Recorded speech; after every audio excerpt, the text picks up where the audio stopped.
The 2005 Ashes series was that year's edition of the long-standing cricket rivalry between England and Australia. Starting on the 21st of July 2005, England and Australia played 5 tests, with the Ashes held by Australia as the most recent victors. The final result was a 2-1 series win for England, who succeeded in the biennial attempt to win the urn. In March, Australia's captain, Ponting, said that this Ashes series would be the closest since Australia's dominance began in 1989.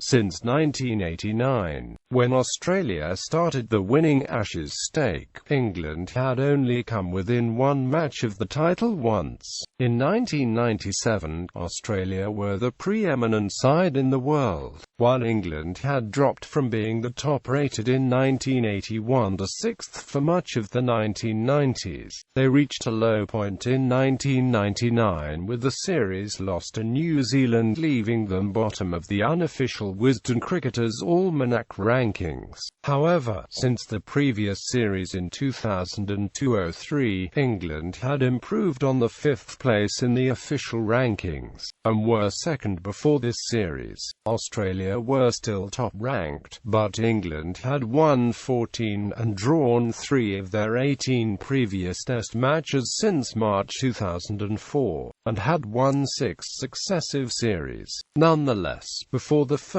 Test, some Australians, including fast bowler Glenn McGrath, were suggesting that a 5-0 win in the series for Australia was a serious possibility. The BBC reported on the day after the series that it was hailed as the most thrilling series ever. Individual matches were very closely fought, with one match decided by a 2-run margin, one match drawn with only 1 wicket remaining, and one match won by 3 wickets.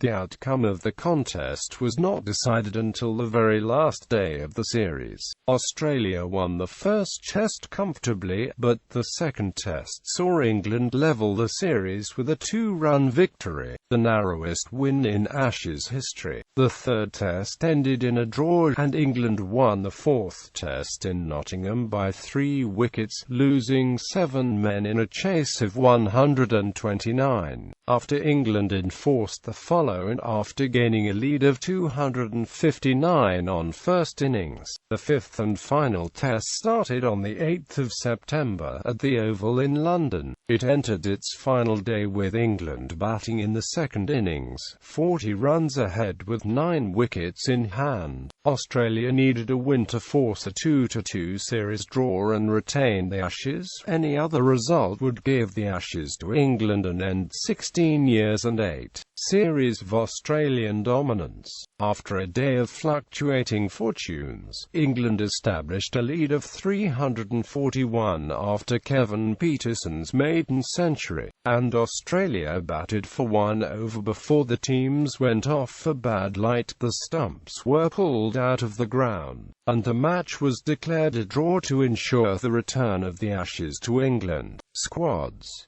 A. Collingwood was added on the 1st of August from the second Test, but sent back to his county Durham on the 3rd of August. B. An injury to Simon Jones saw Anderson come into the squad for the 5th Test, while Tremlett was dropped because he was not on top of his game, according to England's chairman of selectors David Graveney. Collingwood was also called up again. C. Clark was called up as cover for pace bowlers McGrath and Lee before the 3rd Test.